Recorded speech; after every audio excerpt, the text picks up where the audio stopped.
employer at the Rift Valley Water Service Board, and Treasury, and ourselves. And we had a sitting.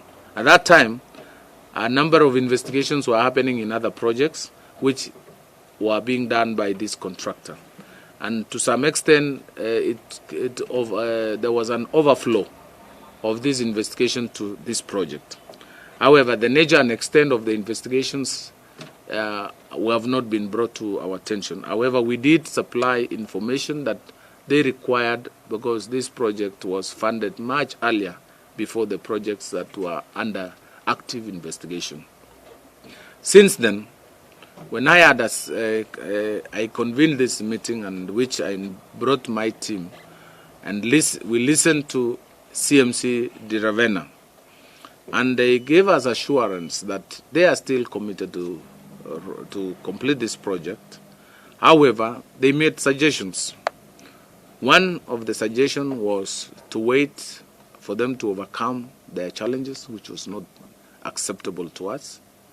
Two was to assign the works to another contractor, and on engaging the financial, that arrangement was not acceptable because it changes the eligibility of the export credit from Italy to another person, who could be Chinese or another country or even local Kenyan. So that was not accepted by the financial. So we ended up now concluding on the third option of subcontracting the works, and we did ask them to nominate or identify subcontractors, retaining the position of main contractor and assigning the works to other subcontractors, and with a rider of opening an escrow account, where when monies are certified and payments are done by the financial, they will be deposited in that escrow account to protect the proposed subcontractors from loss of money.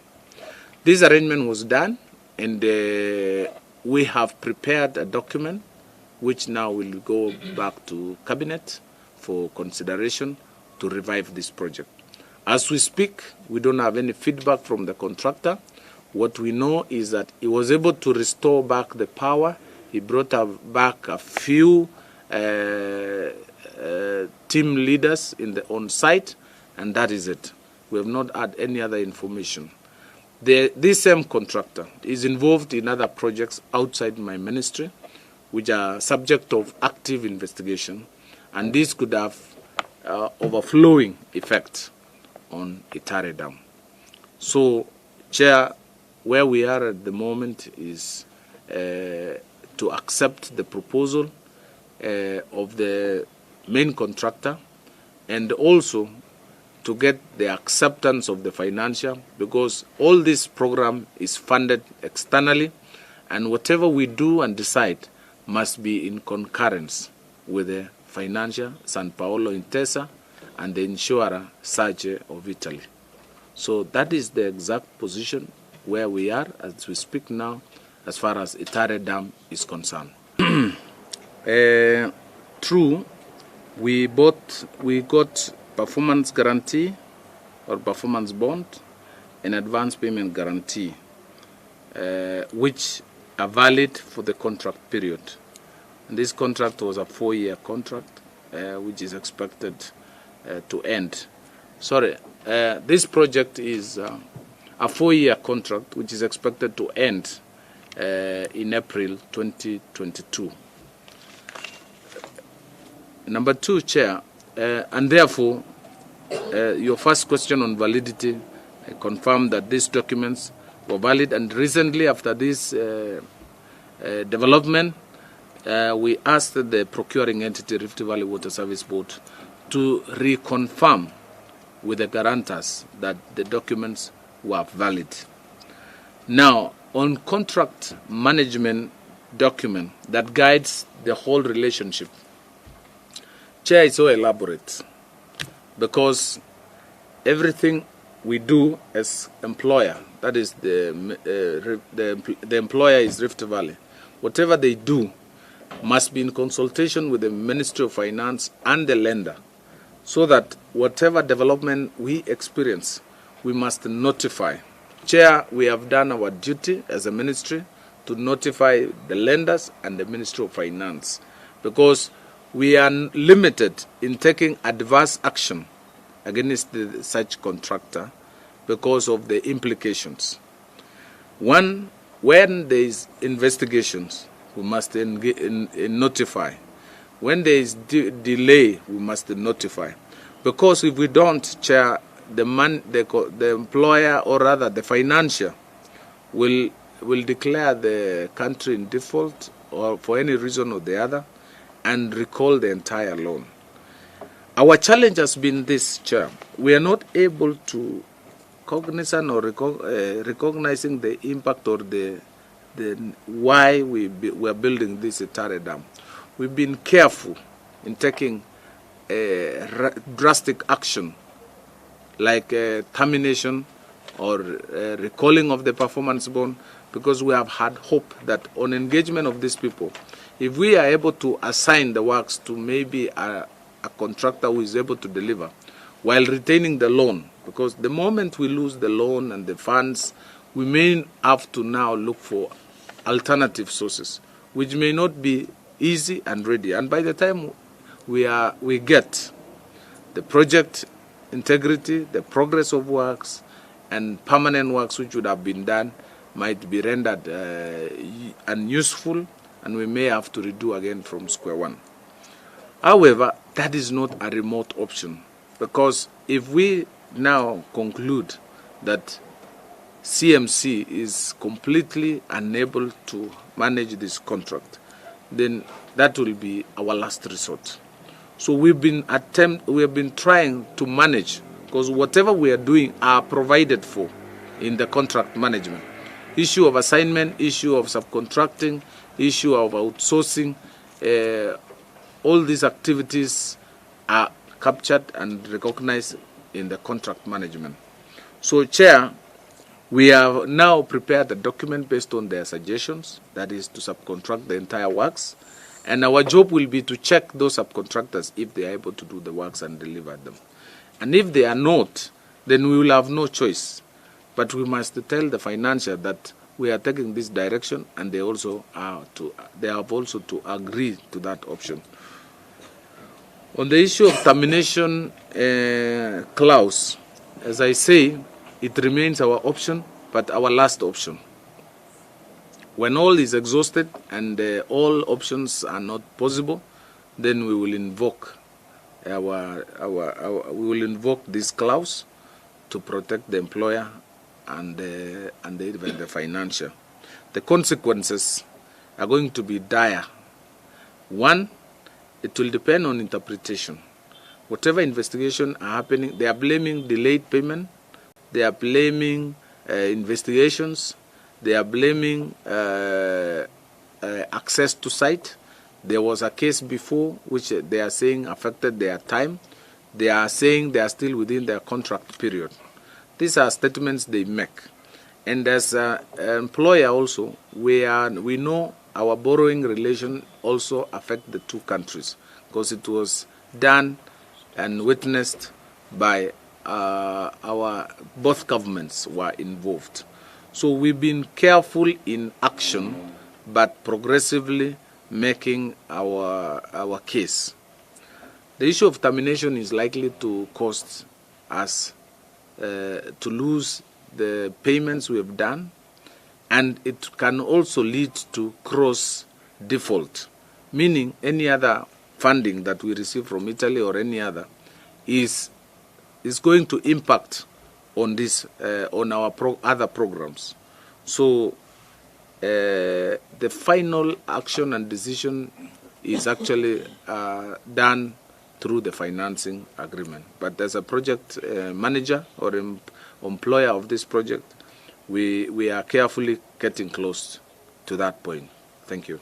Yeah, I'm not able to inform the committee, the members, on the cost of the funding of these two loans, because I'm not privy to these documents, because they are domiciled in another ministry. So I'm not able to know whether it is reasonable below cost or above cost from these two banks. What I only know is that the loan was insured by SAGE to make it concessional, meaning to bring the cost of borrowing to levels that Treasury normally borrows money for development. On the issue of performance bond, as whether it is from insurance or from a bank, I think I'm waiting for that copy because we communicated to Rift Valley Water Service Board. I will be able to submit a copy of the document. I'm not able to confirm that it is bank or insurance, but I will be able to supply that document to this committee.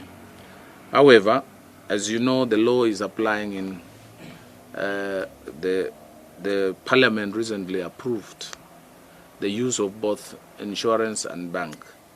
And the two documents now are legal as far as guaranteeing advances or performance is concerned. Comment on that? Chair, we have two laws and two jurisdictions to manage at this stage, in this contract. I don't think in Kenya we have had a situation where somebody, farm or individual, applies to be declared bankrupt. I'm yet to come across an organization that does that. But even as we do that, all these processes happen in Italy, jurisdiction outside Kenya. And we have not had information that CMC is bankrupt. What we have been informed is they have applied to Italian court to declare themselves bankrupt. Now, for us as a ministry and as project managers, we have to exercise diligence in management of all this because we have so many factors that relate to this project. One of them is the relations between Kenya and Italy. Number two is if this happens, and I'm not saying it's not going to happen, if termination happens eventually, then what are the consequences? So that we don't act erratically, but act responsibly, so that we don't just move in immediately we get a notice or application to terminate, we move and terminate. We get notice of receivership, bankruptcy, we move in to terminate. What we are told actually in Italy is farms eventually recover and stand on their feet again. That is information we get from third parties or from research our team is doing. Now, Chair, the member has raised the issue of performance bond, the 10%. The cost of termination is more than 10%. We have permanent works which have been certified. We have paid up to 11 billion shillings to this contractor.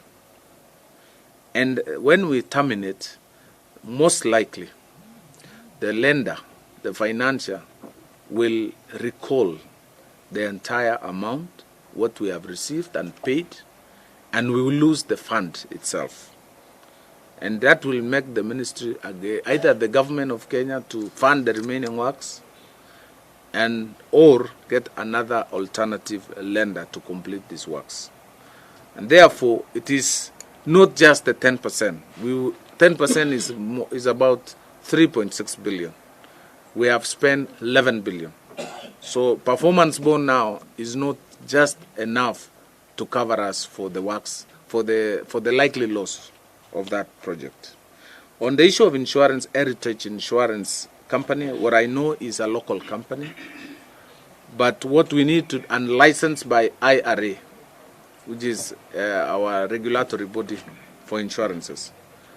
The most important thing now is to check on validity and the document itself, whether it protects the project and the employer from any failure by the contractor. That would be very important. But as I say, Chair, I undertake to submit the documents to this committee. Chair, thank you, Chair. You have raised very pertinent issues that really affects us as Kenya, not only as executive, also legislature and also the other arm of government, because it's all about us. It's about Kenya. It's about our country. And issues of land and the financing model are issues that we deal with every day. The only hope on land is that we have a solution now on the land index. So I hope that the infrastructural ministries, those who are implementing infrastructures and require land, at least there will be some predictability and also some kind of assurance in terms of cost per acre. This issue has actually stalled or delayed projects, and it is now that we need to deal with this matter. On the EPCF model, Chair, I want to persuade you, there is nothing wrong with EPCF model. The problem is management of the model. And that is where we need to deal with. Because the model allows the employer to get service from one source. It allows the employer to get expertise, support in terms of engineering and design, and even help the employer or the borrower to source for money, other than waiting for a willing donor to support, because these are our priorities. It is us determining these projects. So donors would be selective, but as we will go to where our need, our interest is. So as far as this model is concerned, my take on this model is proper, diligent management of the all four items listed in EPCF. If we are able to get proper engineering, procure it rightly with a fair cost, value for money consideration, and source money for a period that is fits our ability, then I think it could be the best. But what has happened in the past is abuses of this model, which now need we have to relook at the weak points and remodel the way we are going to undertake this program. Chair, on the issue of timelines on Itare, we have covered huge ground as far as finding a solution to this problem.